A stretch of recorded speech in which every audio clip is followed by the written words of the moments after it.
Jawa dan Madura, di Surabaya, dan perkumpulan itu menghadirkan resolusi jihad, fatwa jihad. Ada 3 yang menghadirkan tokoh muda, Bung Tomo, yang dari namanya saja bukan khas nama santri, tapi dan sangat menghormati fatwa jihad dan teriakan beliau kita kenal bukan hanya merdeka, teriakan beliau adalah Allahu Akbar, Allahu Akbar, Allahu Akbar, merdeka. Sekali lagi di situ juga tergabunglah jas merah dan jas hijau sekaligus. Nah, saya kembali pada Kiai Haji Hasyim Asy'ari. Kiai Haji Hasyim Asy'ari pasti tahu persis bahwa sila pertama itu sudah berubah dari ketuhanan dengan kewajiban melaksanakan syariat Islam menjadi ketuhanan yang beliau pasti tahu persis itu. Dan bahkan dalam riwayat yang penulis tangan kawan-kawan kita dari NU, beliau sholat malam, kemudian beliau dengan baran resolusi dan teriaka dengan laskar-laskarnya adalah sebuah penggambaran bagaimana kemudian para ulama kita menerima Indonesia merdeka dengan dasar negara Pancasila, sekalipun di situ ada perubahan yang tadi sudah saya sebutkan di depan. Nanti pada bulan Mei,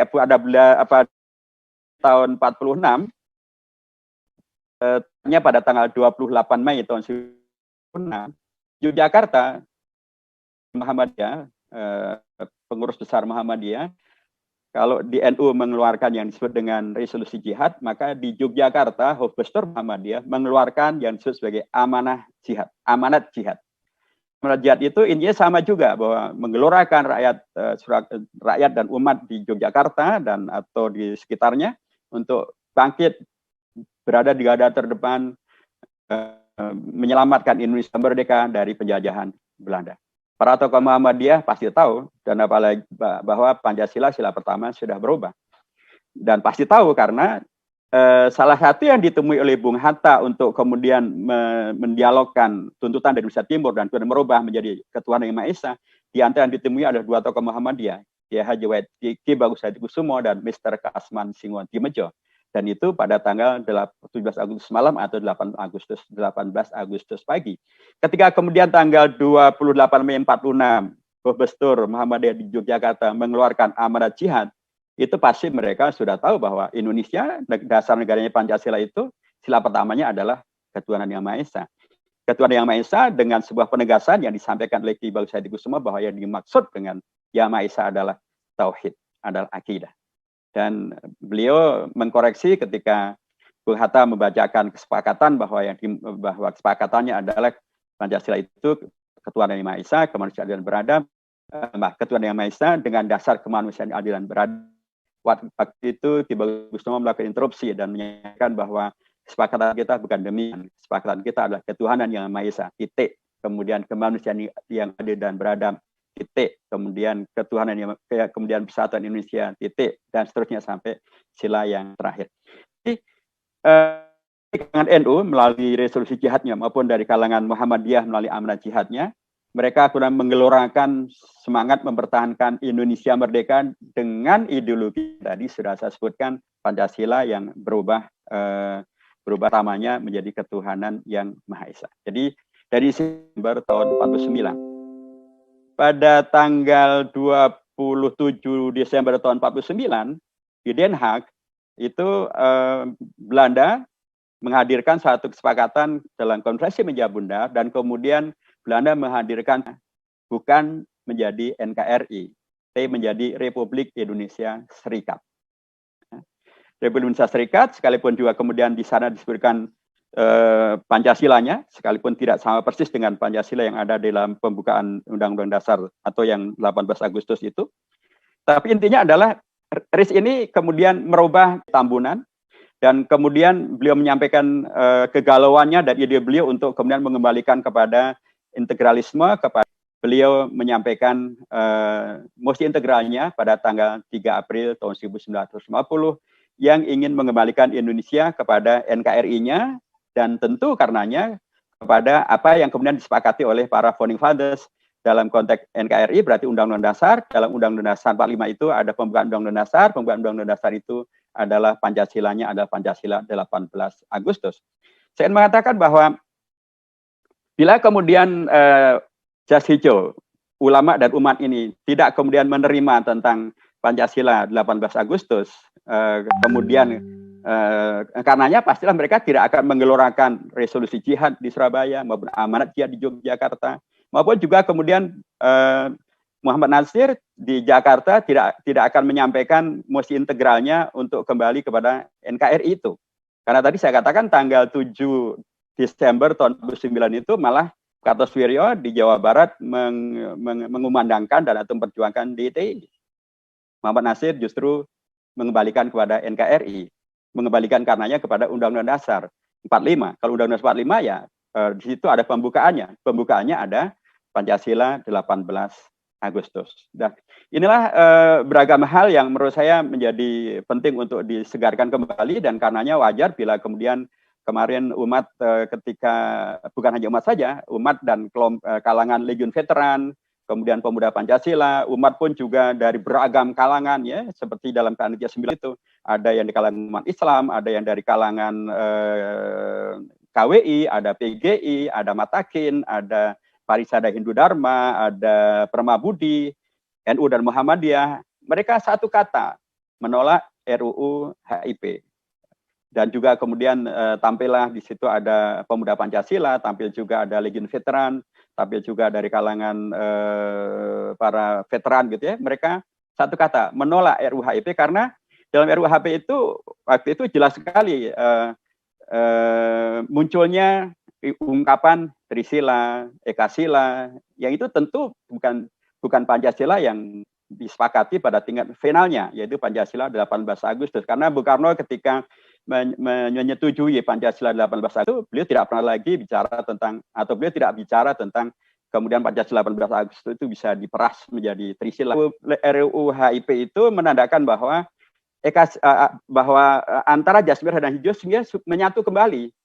Karena jas merahnya seperti yang kemudian muncul dalam konteks publik ya, pemuda Pancasila, Legiun Veteran misalnya, dan kemudian dari jas hijaunya ya, di situ kemudian muncullah NU Muhammadiyah, kemudian DDI, kemudian MUI, dan ormas keagamaan yang lain seperti Mr. Amar Ramis, mereka satu kata untuk kemudian menolak ya upaya untuk kemudian membenturkan antara yang jas merah dengan yang jas hijau gitu ya, atau untuk kemudian menegasikan peran jas merah maupun jas hijau. Peran itu semuanya hadir dan kemudian menjadi satu, menyelamatkan Pancasila sebagai dasar negara. Itulah Pancasila yang final, Pancasila 18 Agustus.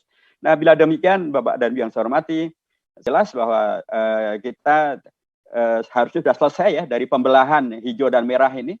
Harusnya kemudian hijau dan merah itu adalah sebagai satu paduan, sebagaimana Bung Karno menghadirkan Panitia 9 yang merupakan koreksi daripada Panitia 8, dan Panitia 9 itu hadirlah betul yang merupakan representasi jas merah dan jas hijau sekaligus.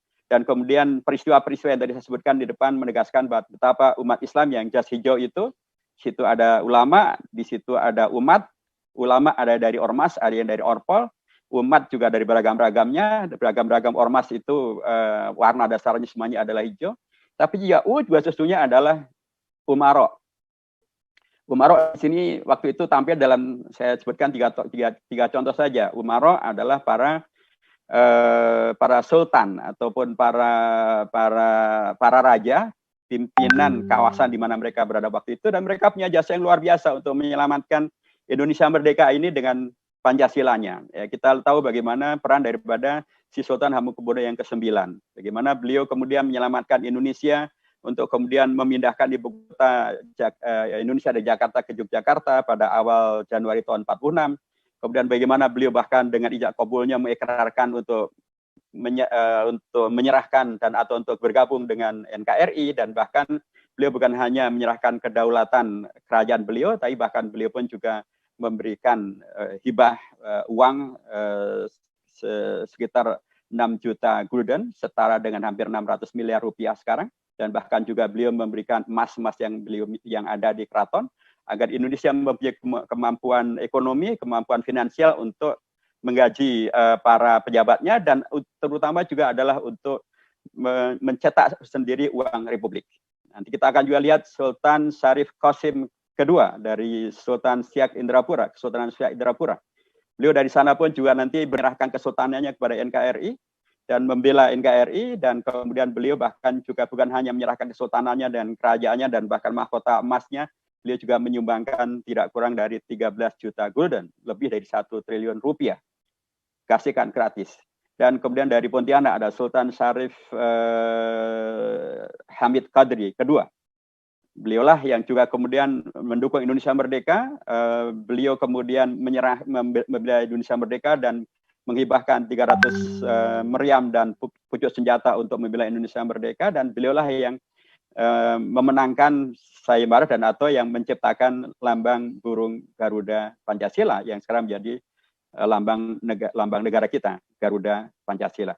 Mereka para umaro itu mereka semuanya pasti Muslim, dan bahkan Syarif Qasim kedua maupun juga Syarif Hamid Al-Qadri keduanya bukan hanya sultan biasa, keduanya adalah keturunan Nabi besar Muhammad SAW.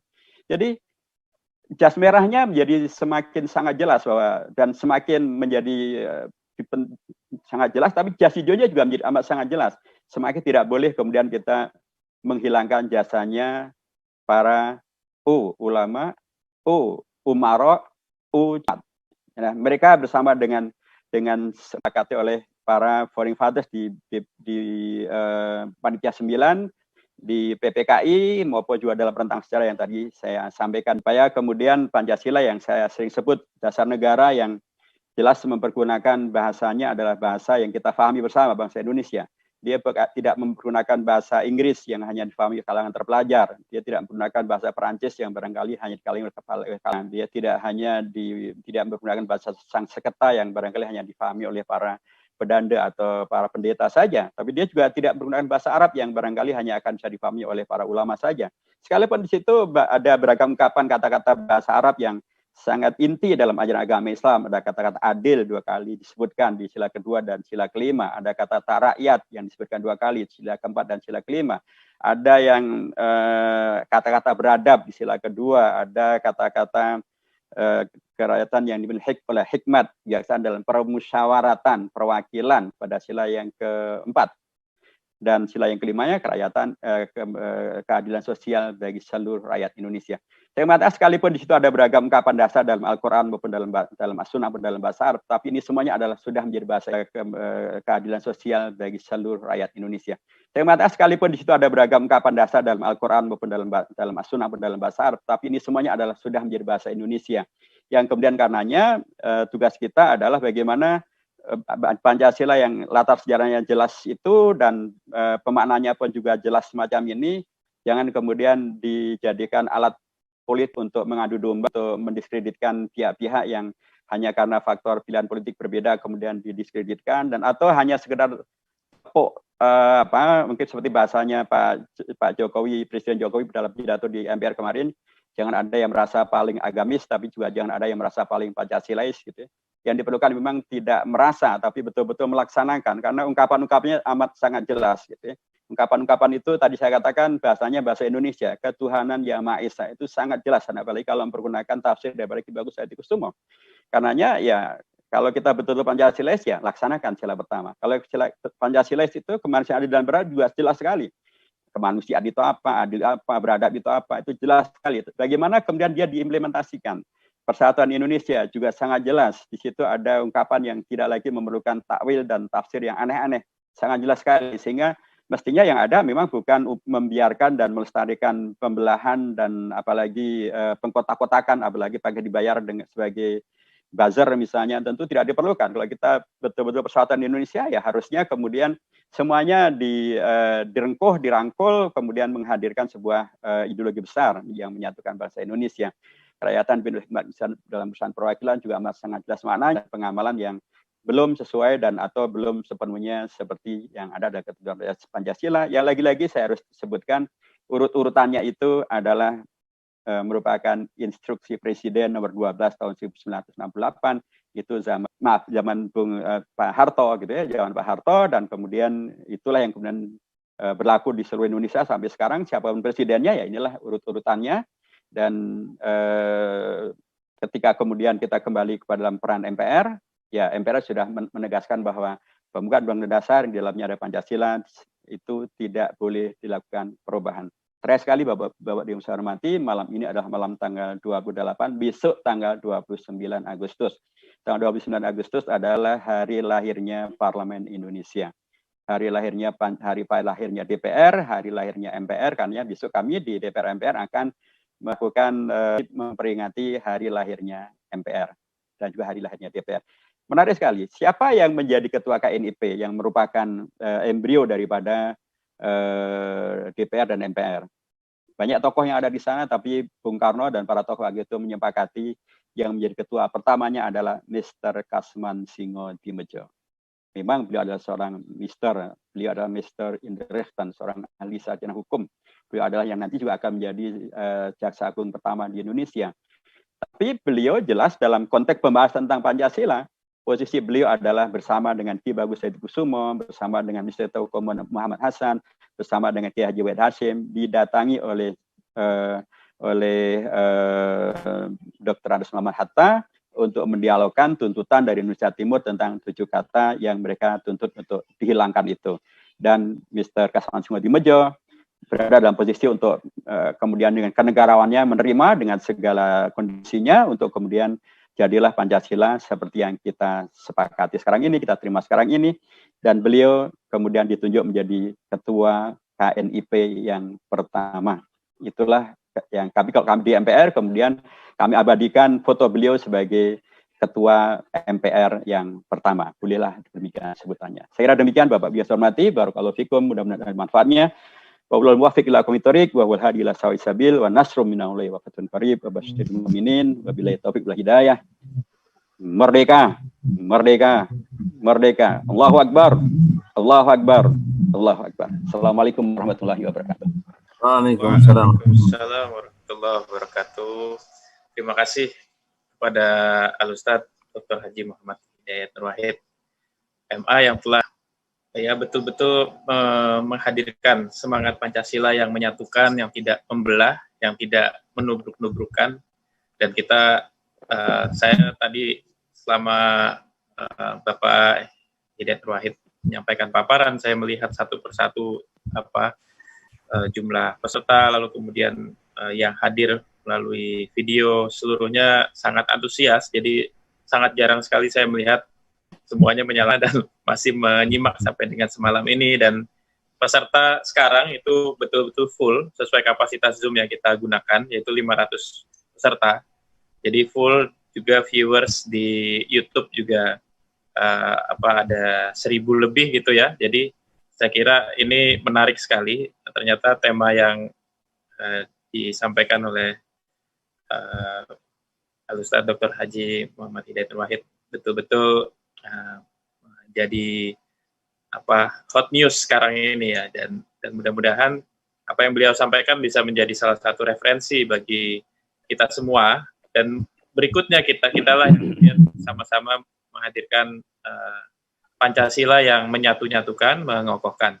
Saya sudah mendapatkan beberapa peserta yang mengangkat tangan. Mungkin co-host bisa bantu saya untuk menunjuk, karena di sini ada beberapa ya, ada Gus Reza, Ali Ismail Abdurrahim Taufik, ada Heni Lestari, Pak Yomi, dan saya menginfokan bahwa sedianya, soyokianya kita selesai di jam 9. Jadi mungkin saya menunjuk satu orang saja ya, untuk kemudian ditanggapi oleh narasumber. Untuk Gus Reza mungkin co-host bisa bantu untuk menayangkan video atau di unmute suara beliau. Tapi saya minta untuk Gus Reza singkat sekali, satu kalimat kalau bisa agak langsung. Nanti kemudian saya berikan kesempatan ke 3 penanya lainnya. Silakan. Halo. Assalamualaikum. Ya. Waalaikumsalam warahmatullahi wabarakatuh. Silakan. Aja Gus. Alhamdulillah. Terima kasih Pak Hidayat, juga Mas Arya.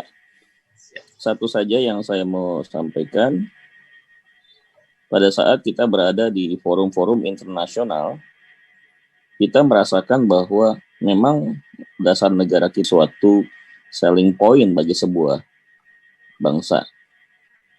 hampir tidak pernah ada saya menemukan satu konsep memadukan 5 sila dalam sebuah konsep dasar negara ya.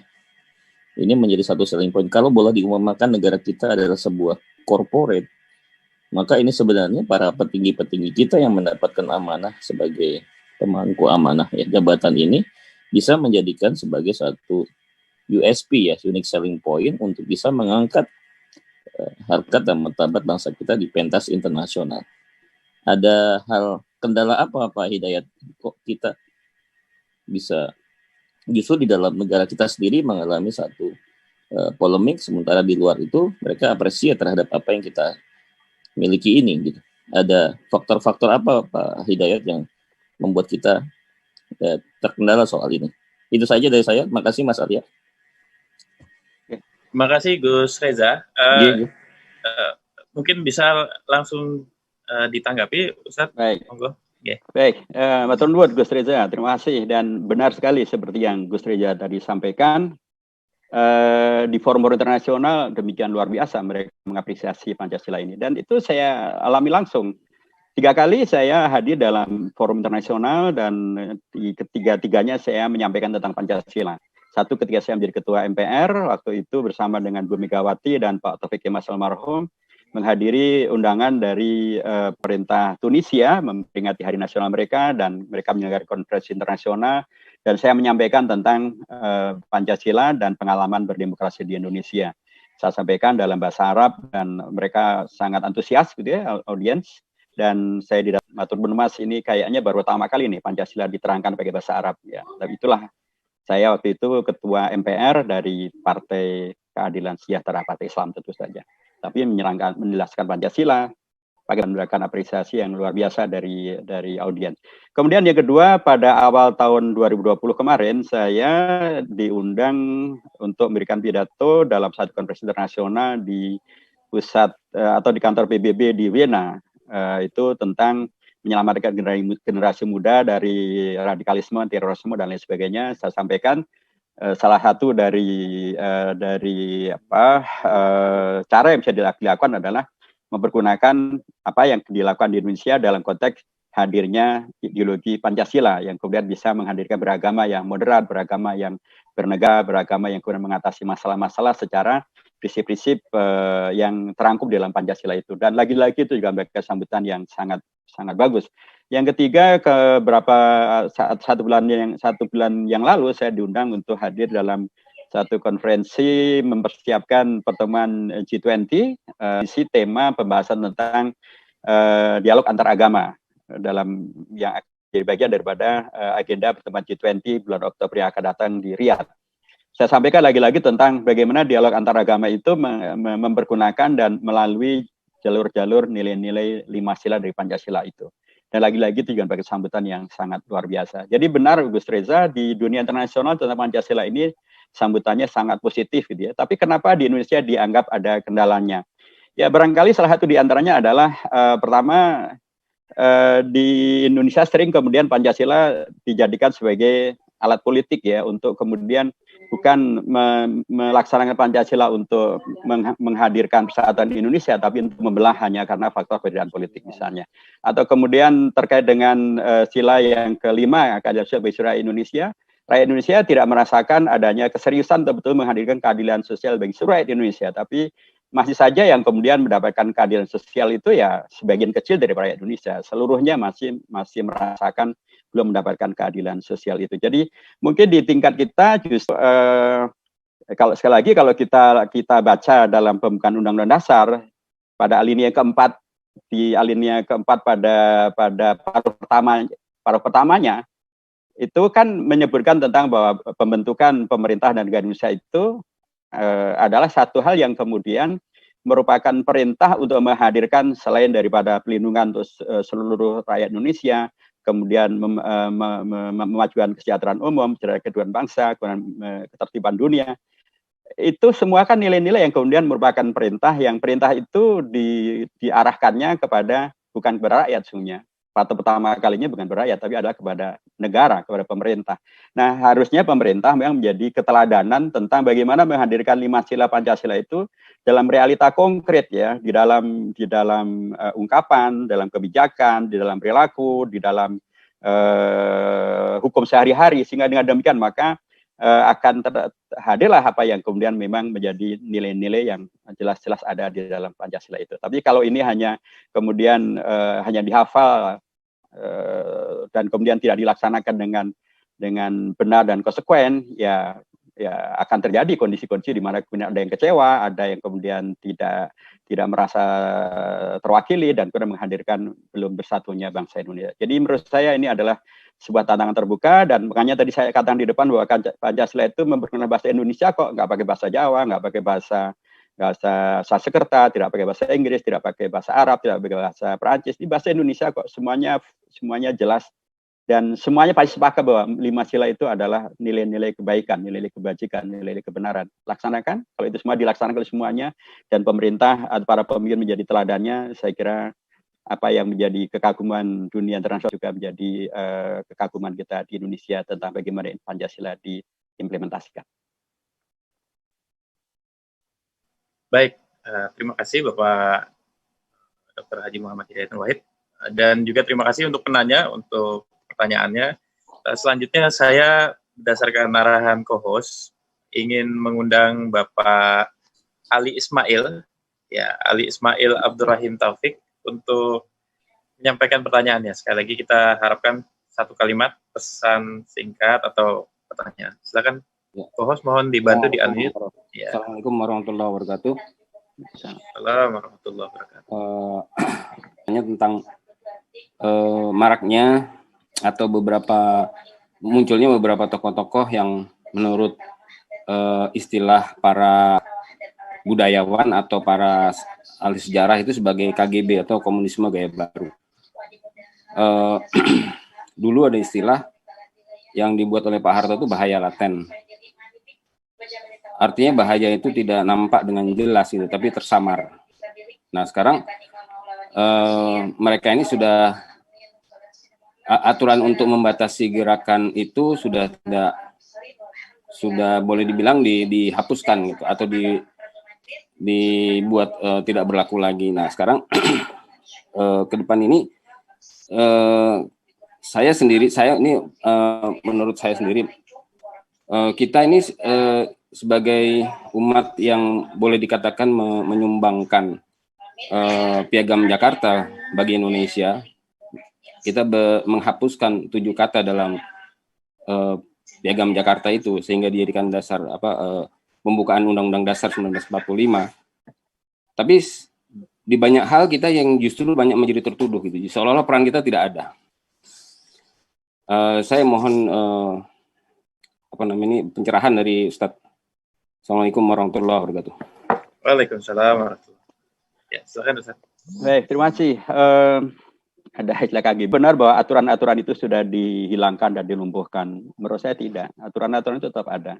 Dan aturan-aturan itu tersegarkan justru dengan adanya rancangan undang-undang tentang HIP itu. Ketika rancangan undang-undang tentang HIP itu, kemudian publik teringatkan tentang adanya TAP MPRS nomor 25 tahun 66 tentang pernyataan PKI sifat terlarang dan tentang karenanya pembubaran PKI dan larangan penyebaran komunisme, ateisme, Leninisme dan Marxisme. Dan itu luar biasa. Kemudian justru disepak PR yang tadinya mungkin baru PKS, kemudian PAN, kemudian P3, kemudian Demokrat yang mempermasalahkan tidak masuknya TAP MPRS itu, tapi kemudian belakangan semuanya sepakat untuk memasukkan TAP MPRS nomor 25 tahun 66 itu ke dalam konsideran menimbang dan menegaskan bahwa TAP MPRS nomor 25 tentang larangan PKI, tentang larangan komunisme, ateisme itu tetap dan masih berlaku. Jadi blessing in disguise daripada RUU HIP itu adalah justru menyegarkan kembali kesepakatan untuk pelarangan terhadap PKI dan pelarangan terhadap penyebaran komunisme, ateisme, Leninisme dan Marxisme. Itu nyata betul ya. Dan kemudian Dan sekali lagi yang melakukan, yang menyepakati itu bukannya partai-partai dan seluruh partai yang ada di DPR, tapi bahkan juga seluruh ormas agama ya. Lagi-lagi ada MUI, ada NU, ada Muhammadiyah, ada KWI, ada PGI, ada Permabudi, ada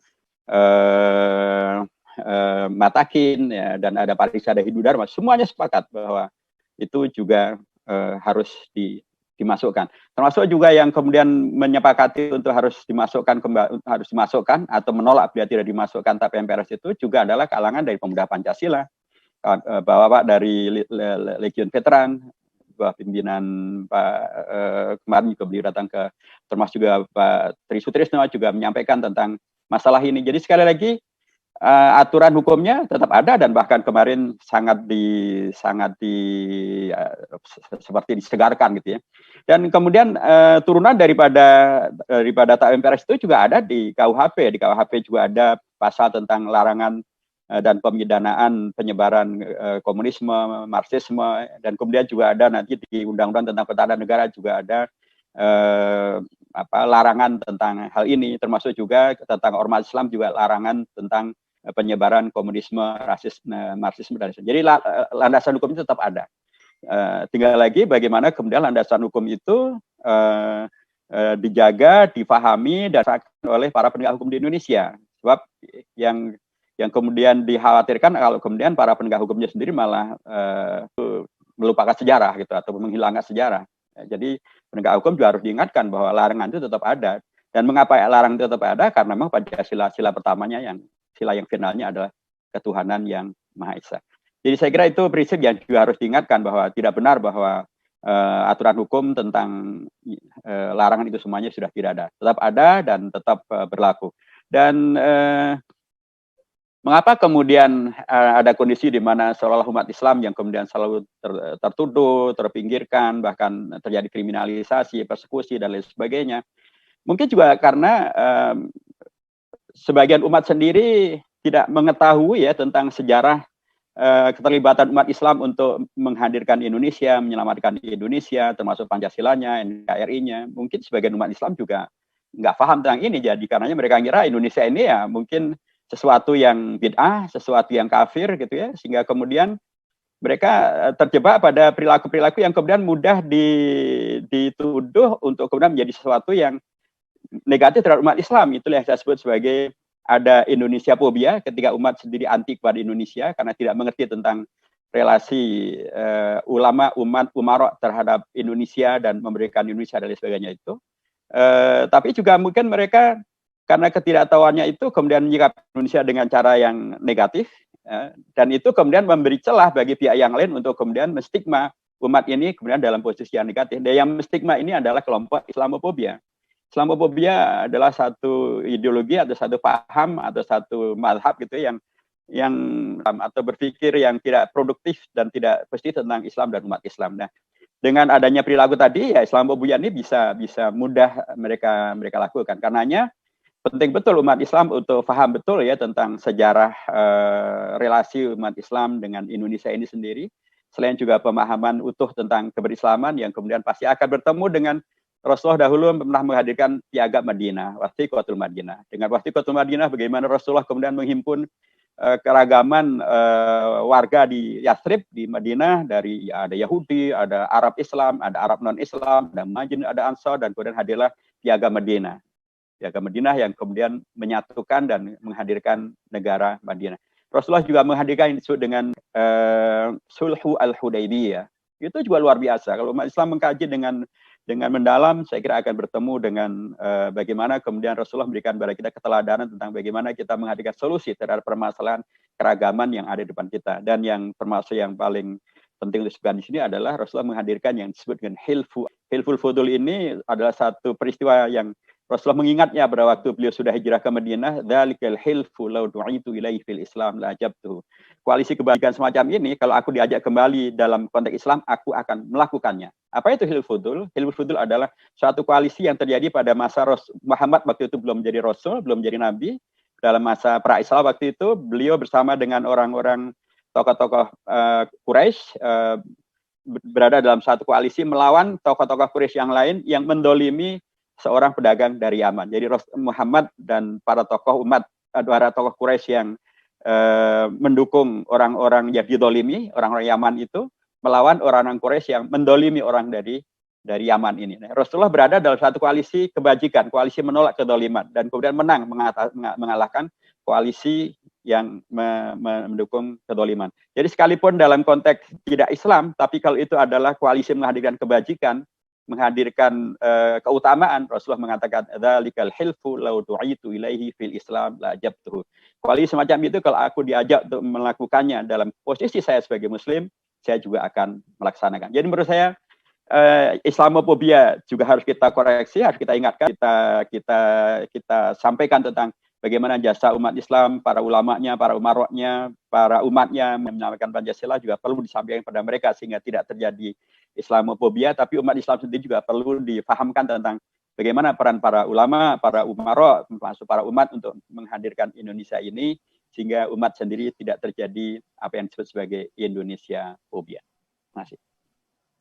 Baik, terima kasih Ustaz Dr. Hidayat Nur Wahid. Mohon izin Ustaz, seharusnya kita berakhir di jam 21.00, tapi ada permintaan dari Bapak Dr. Haji Ahmad Heriawan untuk sedikit memperpanjang Ustaz Boleh, silakan, sedikit. Karena banyak sekali pertanyaan dan sangat antusias. Silakan berikutnya Bapak Muhammad Saifuddin. Mohon dibantu. Ya, Assalamualaikum Ustaz. Waalaikumsalam warahmatullahi wabarakatuh. Pertama, terkait dengan landasan hukum ya. Kalau saya dokumen perencanaan pembangunan nasional jangka menengah 2014-2019 sama 2020-2024, itu dalam visi presidennya itu landasannya sama. Terwujudnya Indonesia maju yang berdaulat, mandiri, dan berkepribadian berlandasan gotong royong. Kenapa tidak berlandaskan Undang-Undang Dasar 45 dan Pancasila? Apakah makna gotong royong yang dimaksud di dalam dua periode visi ini adalah gotong royong Eka Sila? Karena kalau gotong royong bermakna landasan, padahal ini adalah kata kerja. Tapi kalau gotong royong bermakna Eka Sila, berarti kan bertentangan dengan pembukaan Undang-Undang Dasar 45. Nah, bagaimana sikap DPR dan MPR mengkritisi dari visi Presiden di dalam dokumen perencanaan pembangunan menengah nasional di dua periode berturut-turut berlandaskan itu? Mohon penjelasannya. Terima kasih. Terima kasih Bapak. Pertanyaannya luar biasa. Saya yakin jawabannya juga akan luar biasa. Silakan Ustaz. Baik, terima kasih Bapak. Jadi secara prinsip RPJM itu adalah satu produk politik yang kualifikasinya ada pada tingkat undang-undang.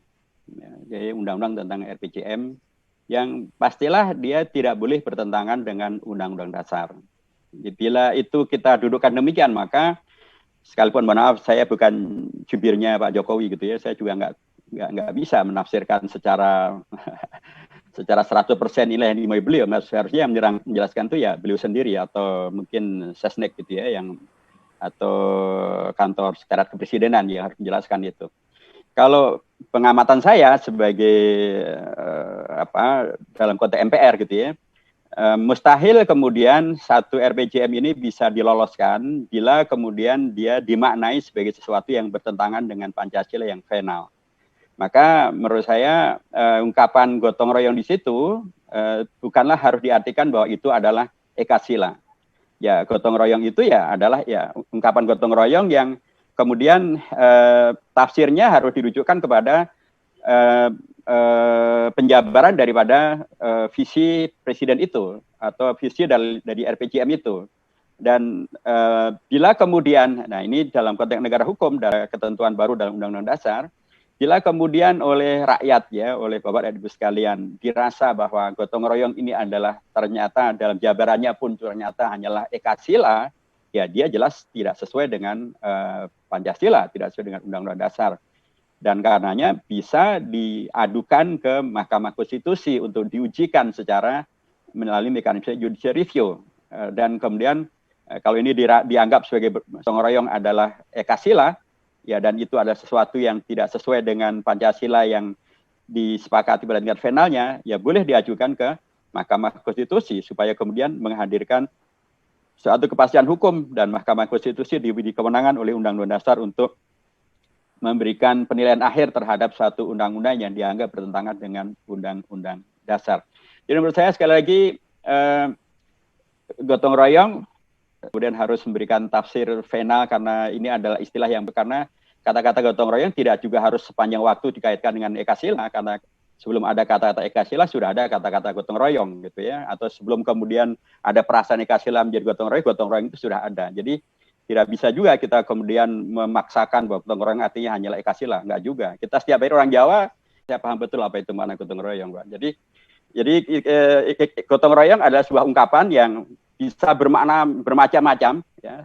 Tapi dari sisi konstitusi, ya, kalau kemudian ini ada sesuatu yang penjabarannya dan perilakunya adalah betul-betul kemudian hanya memeras menjadi satu sila saja, yaitu ekasila gotong royong, yaitu sesuatu yang tidak sesuai dengan Pancasila yang sudah disepakati. Tetapi apakah memang yang ada di sana adalah gotong royong itu artinya adalah ekasila, itu bagian dari yang harus dilakukan pengujian. Pengujiannya bisa dalam konteks hukum melalui Mahkamah Konstitusi.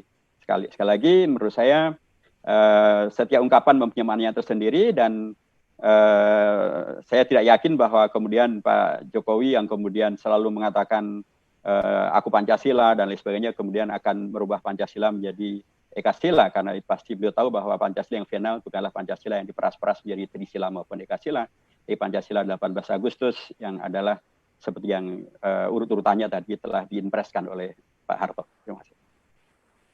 Baik, terima kasih Ustaz Dr. Haji Muhammad Hidayat Nur Wahid. Jawabannya sangat mencerahkan sekali. Ini saya lihat di partisipan banyak sekali dari saya lihat keterangannya di luar negeri juga, ada dari Inggris ya, ada dari negara lain ya. Dan saya ingin sekarang memberikan kesempatan kepada partisipan dari yang japri ke kita dari US. Mudah-mudahan Pak Irman Octavian, mungkin co-host bisa bantu untuk unmute ya. Pak Irman Octavian sudah hadir? Siap. Assalamualaikum warahmatullahi wabarakatuh. Mohon singkat Bapak izin.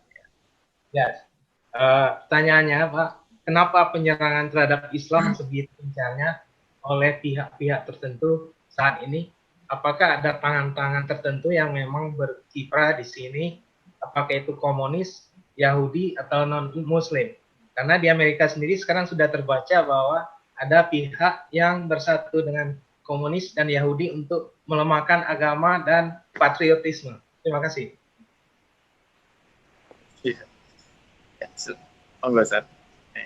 Iya, penyerangan terhadap Islam ya, dan di Indonesia dan kemudian demikian gencar dilakukan dan beragam apa yang tadi telah Anda katakan.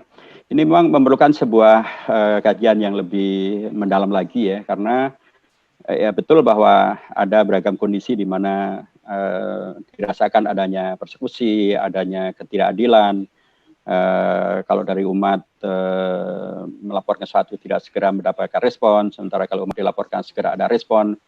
Hal-hal semacam itu yang kemudian menghadirkan akumulasi yang kemudian disimpulkan semacam yang tadi ditanyakan soal bahwa umat Islam mendapatkan perlakuan yang tidak adil, dilakukan penyerangan dan lain sebagainya.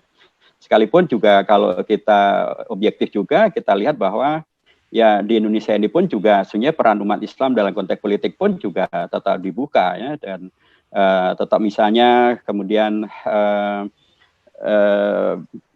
di DPR misalnya kita tetap juga bisa memperjuangkan undang-undang yang kemudian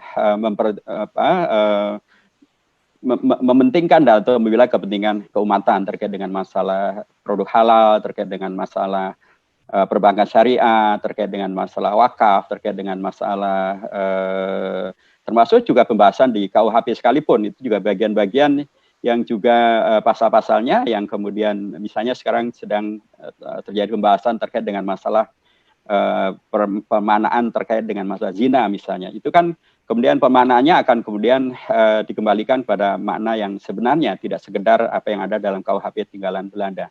Jadi ada kondisi-kondisi sesungguhnya yang juga kemudian Islam dan umat Islam juga diberi ruang dan mendapatkan ruang, dan bahwa kemudian ada kondisi di mana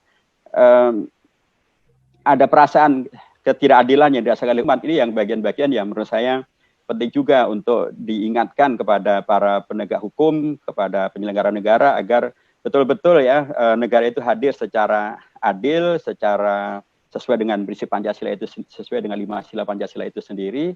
Kan lagi-lagi tentang kata-kata adil disebutkan dalam 2 sila ya, sila kedua dan juga sila yang kelima.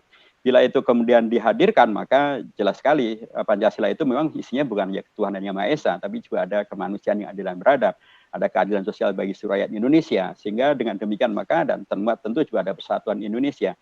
Bila kemudian semuanya dilaksanakan, maka saya berkeyakinan bahwa ya tidak ada yang disebut sebagai tirani minoritas, tidak juga tirani mayoritas, yang ada adalah keadilan, dan inilah yang menjadi tantangan bagi semuanya.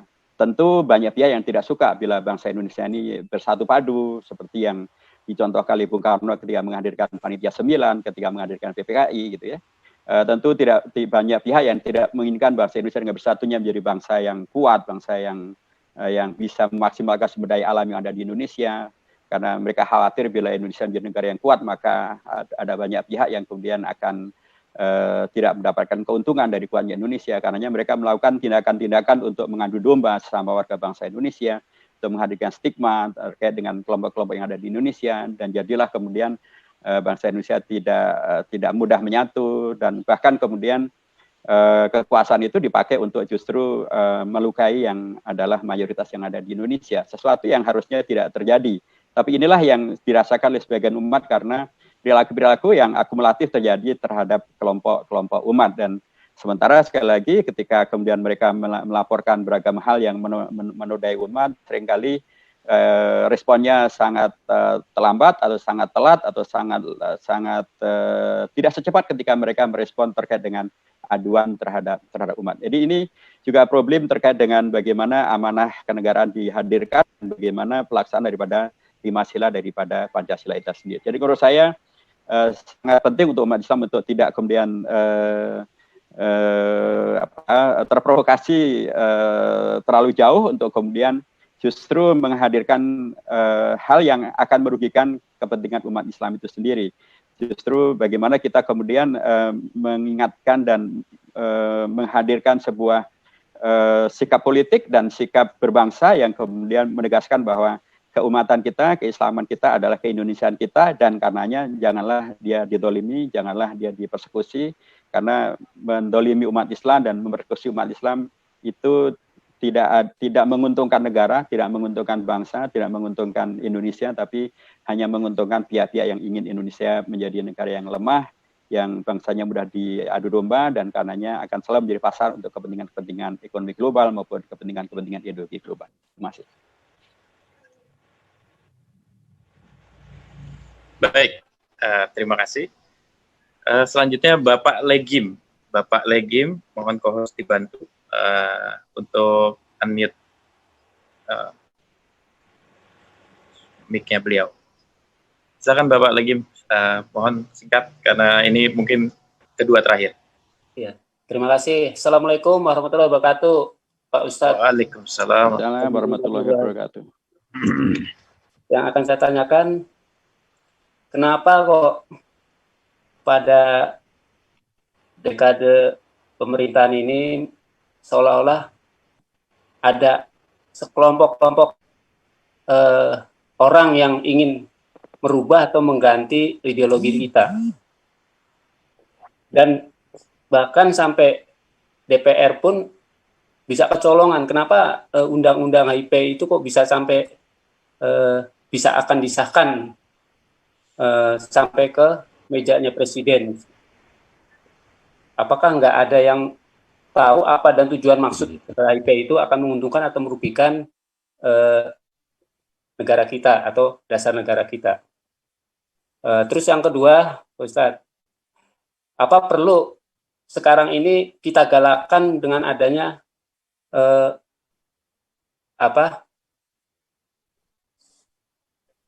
menggalakkan P4 seperti yang dahulu zaman Orde Baru? Karena generasi-generasi sekarang kayaknya lupa sejarah dan bahkan dilupakan mungkin seperti itu dengan adanya ya seperti ini kejadian-kejadian yang pada pemerintahan sekarang ini. Kalau dulu istilah zaman kecil sekolah saya itu dengan adanya P4 itu sebagai pedoman penghayatan dan pengalaman Pancasila, alhamdulillah kita jadi bisa tahu apa maksud P4, apa Pancasila itu melaksanakan, menjalankan dan sebagainya, dan tahu sejarahnya berdirinya Pancasila ini. Jadi apakah enggak sebaiknya kita ada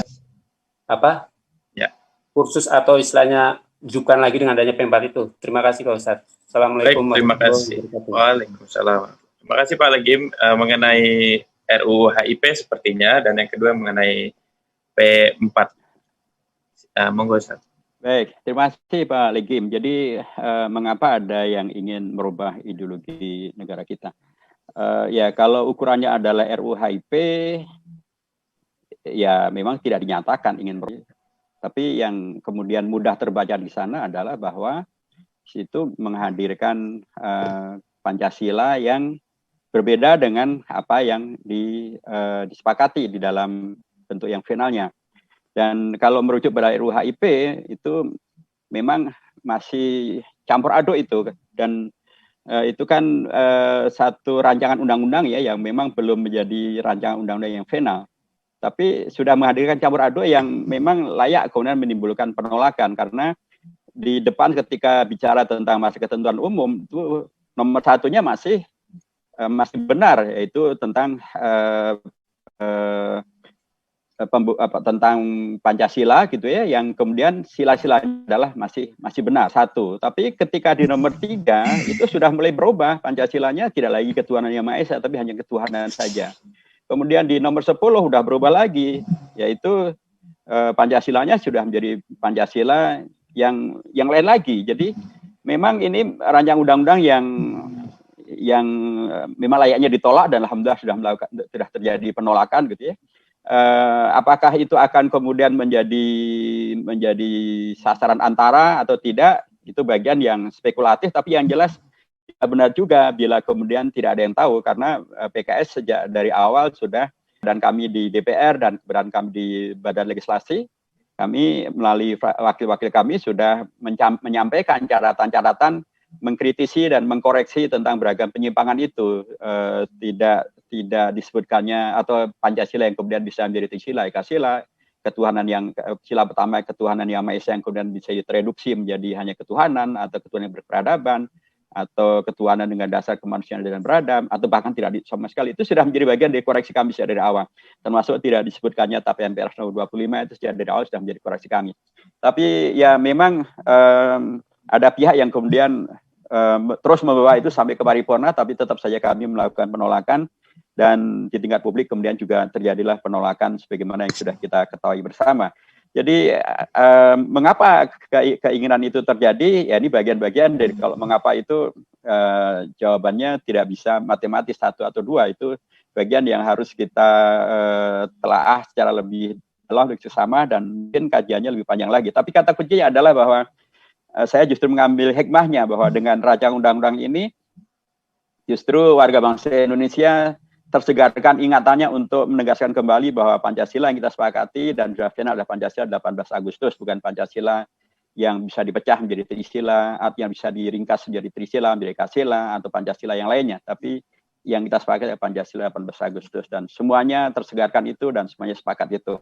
Termasuk juga tersegarkan ingatan tentang TAP MPRS nomor 25 tahun 66 tentang PKI sebagai partai terlarang dan larangan penyebaran komunisme, marxisme, dan lain sebagainya. Itu sebelumnya saya kira banyak orang yang juga mungkin lupa ya, tapi kemudian sekarang dengan peristiwa RUU HIP ini malah kemudian semuanya menjadi tersegarkan. Saya kira demikian.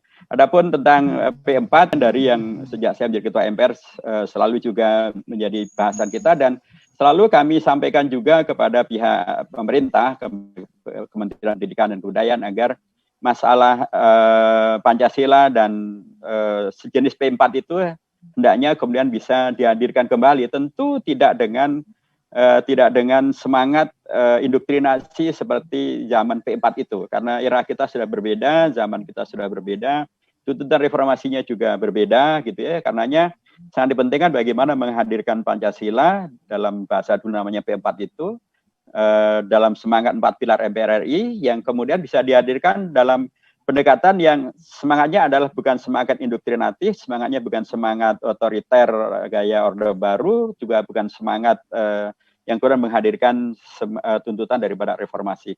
Nah, ini yang kemudian terus kita komunikasikan ya, dan terus kita sampaikan pada pemerintah untuk melaksanakannya. Dan nah, kemudian munculnya BPIP menjadi bagian dari yang tidak sesuai dengan harapan, karena BPIP itu diharapkannya bukan untuk justru menghadirkan kontroversi-kontroversi yang kemarin sempat semakin membuat membelah bangsa dan atau membuat orang tidak nyaman ya dengan BPIP, karena ungkapan tentang agama ada jadi Pancasila, sekalipun sudah ada klarifikasi tentang digantinya Assalamualaikum dengan salam Pancasila, itu semuanya bagian-bagian yang harusnya tidak dilakukan oleh BPIP. Itu bagian-bagian yang harusnya kemudian BPIP itu menghadirkan apa yang dulu dalam zaman Orde Baru terjadi, apa yang kemudian penyiapan para manggala untuk kemudian bisa melakukan penataran P4, untuk kemudian bisa melakukan sosialisasi terhadap masalah Pancasila. Tentu sekali lagi dengan semangat reformasi yang bukan indoktrinatif, bukan otoriter, dan ini yang sekarang ini menjadi bagian daripada kepedulian kita dan keprihatinan kita ketika itu tidak terwujudkan. Terima kasih. Baik, terima kasih. Dan ini terakhir, kalau Ustadz Dr. Haji Muhammad Hidayatul Wahid sering menggunakan istilah bahwa tidak hanya founding fathers yang menjadi pendiri, tapi juga ada founding mothers, begitu ya. Nah, sekarang saya izin untuk memberikan kesempatan penanya terakhir, karena memang waktu kita, saya Bapak Ibu yang bertanya, lalu kemudian saya tidak berikan kesempatan, karena memang saya juga kewalahan, ada yang japri, ada yang chat juga, dan co-host saya sepertinya juga kesulitan menunjuk karena banyak sekali yang raising hand. Untuk penanya terakhir saya berikan kepada Ibu Heni Lestari. Ibu Heni Lestari mohon bersiap dan dibantu. Ya, silakan Ibu. Ya, baik, terima kasih. Assalamualaikum warahmatullahi wabarakatuh. Waalaikumsalam warahmatullahi wabarakatuh. Sebelumnya terima kasih Ustadz Hidayat yang telah memberikan paparan yang begitu jelas, lugas. Ya. Sebelumnya saya menyatakan saya bersyukur dibesarkan dalam lingkungan NU yang religius, nasionalis, dan juga bersyukur banget ya, bersyukur sekali bergabung dalam jamaah yang mengasah religitas dan lain-lainnya gitu. Nah, mengamati kondisi yang seperti Ustadz paparkan, terus tadi pertanyaan-pertanyaan dari teman-teman, memang terus terang Ustadz Hidayat ya, dari dulu itu muncul kegelisahan saya bahwa tidak salah, tidak sepenuhnya salah kalau kita tuh jadi tertuduh. Kita tuh dalam arti di sini kita jamaah secara umum ya tertuduh dikatakan tidak nasionalis, anti Pancasila dan sebagainya. Karena itulah dulu yang sering saya temui di lapangan di kalangan saudara-saudara kita gitu ya. Seperti misalnya Pancasila itu bukan dari Islam dan sebagainya gitu ya. Nah, pada akhirnya muncullah obsesi saya untuk menulis sebuah bahwa enggak loh, Islam itu sangat nasionalis, Islam Pancasila itu jalinan Islam gitu. Alhamdulillah ketika saya menempuh pendidikan S3, saya menulis sebuah buku yang memang ini obsesi saya sejak lama, membentuk generasi religius nasionalis yang salah satu pengantarnya adalah Bapak Hidayat di sini. Nah, artinya Ustadz saya ingin dapat tanggapan benar nggak kegelisahan saya tadi bahwa memang tidak salah juga kalau kita jadi tertuduh, karena tadi luasan kita, ketidakmengertian kita akan pengetahuan tentang kebangsaan ini. Terima kasih. Assalamualaikum warahmatullahi wabarakatuh. Terima kasih Bu. Terima kasih Bu. Silakan monggo Ustaz. Terima kasih Ibu. Jazakumullah khair. Jadi memang saya termasuk yang gelisah ketika kemudian hanya ada istilah founding fathers gitu ya. Ada bapak bangsa, kemudian ada anak bangsa. Memang dari bapak terus ada anak. Memangnya LGBT. Masa nggak ada ibunya? Jadi saya kemudian mempopulerkan istilah founding mothers, ibu bangsa. Karena faktanya kalau merujuk kepada BPUPK itu dari 60-an, 63 lebih atau 60 lebih daripada anggota BPUPK itu 2 adalah wanita. Satu adalah Roro Sukapkarta dan ternyata beliau aktivis di Aisyah. Dan kemudian juga satu dari seorang wanita juga, ahli hukum pertama Indonesia tamatan Belanda, Mr. Indereften Maria Ulfa Subadjo. Beliau nanti juga ternyata aktif di Matlaul Anwar, organisasi Islam terbesar di Banten. Jadi ada founding fathers, ada founding mothers. Jadi Ibu benar, seringkali kita tidak cukup memahami ya tentang sejarah bangsa kita, bangsa termasuk juga sejarah peran serta daripada umat Islam, termasuk juga kalangan perempuannya gitu untuk menghadirkan Indonesia merdeka ini. Tadi saya katakan bahwa bagaimana Ki Haji Hasyim Asy'ari kemudian menghadirkan resolusi jihad, ya. Bagaimana pengurus besar Muhammadiyah dari Jogja menghadirkan amanat jihad. Padahal pada waktu itu jelas sekali sila pertama itu sudah tidak sebagaimana dalam Piagam Jakarta, tapi sudah berubah menjadi ketuhanan Yang Maha Esa. Tapi tetap saja beliau justru mengobarkan semangat umat untuk membela Indonesia. Terminologinya sama, jihad. Jihad untuk membela Indonesia. Jadi memang lagi-lagi kalau di pesantren dulu kan Ibu ya ada ungkapan al-insan a'da uma jahilu. Umat manusia itu kadang-kadang musuh yang dia tidak mengerti. Termasuk juga kelompok yang Islamofobia, Ibu. Mereka menuduh umat Islam berlebihan itu karena mereka tidak mengerti tentang peran sejarah umat Islam, sehingga mereka karena ada mungkin kesalahan atau mungkin framing yang terjadi di media, kemudian terjadilah penuduhan yang berlebihan. Itu juga menurut saya juga bagian daripada kesalahan yang lain, ketidakmengertian yang lain. Jadi penting semuanya saling belajar, sehingga kemudian terjadilah atau hilanglah Indonesia fobia, hilanglah juga Islamofobia. Buku Ibu saya berharap bisa menyebar semakin luas, sehingga dengan cara itu maka terjembatanilah, terkoreksilah kesalahpahaman itu, sehingga kemudian kita umat Islam paham betul tentang sejarah peran serta daripada para ulama, daripada para umara, daripada para umat untuk Indonesia ini. Tapi sekaligus juga dan karenanya menjadi muslim yang nasionalis gitu ya, muslim yang mencinta bangsa ini karena Indonesia ini dilahirkan oleh mereka sendiri. Termasuk 2 tokoh perempuan itu ternyata beraktivis ormas Islam juga gitu ya. Dan agar yang kelompok yang menyalahpahami umat Islam dan kemudian karenanya memberikan framing, tuduhan dan mungkin juga persekusi, itu juga mereka perlu paham juga membaca tentang sejarah Indonesia secara utuh. Ya, memang ada ketuhanan, di sana ada kemanusiaan dan beradab, persatuan Indonesia, kerakyatan dengan hikmat Islam dan musyawarah perwakilan, ada keadilan sosial bagi seluruh rakyat Indonesia, tapi juga ada ketuhanan yang Maha Esa. Apalagi kalau kemudian tafsirnya dirujukkan pada tafsirnya Buya Dr. Andes Muhammad Hatta. Bung Hatta pernah menyampaikan mengapa kemudian sila pertama itu adalah ketuhanan yang Maha Esa dan kemudian berikutnya adalah sedemikian rupa, kata beliau, karena sila kedua, ketiga, keempat, dan kelima itu adalah sila yang terkait dengan relasi antar manusia. Dalam bahasa Al-Qur'annya adalah hablum minan nasnya gitu. Di situ ada ijtihad, di situ ada muamalah yang sangat mungkin ada lupa, ada salah, ada saling mengingatkan, dan karenanya harus diingatkan dengan satu hal yang sangat transenden, satu hal yang sangat suci, satu yang sangat benar, itulah agama, itu Tuhan Yang Maha Esa. Sehingga yang nomor 1 itu menyinari kepada yang lain-lain. Jadi nomor 1, 2, 3, dan 4, 5 di Pancasila adalah sebuah kesatuan yang jangan dipisah-pisahkan. Dia ada satu kesatuan yang perlu dipahami dengan baik dan benar secara keseluruhannya. Jangan sampai kemudian meninggalkan satu dan mengambil yang lainnya, karena akan bisa menghadirkan salah paham, dan salah pahaman itu akan melanjutkan Islamofobia maupun juga Indonesiafobia. 2 hal yang harus dikoreksi.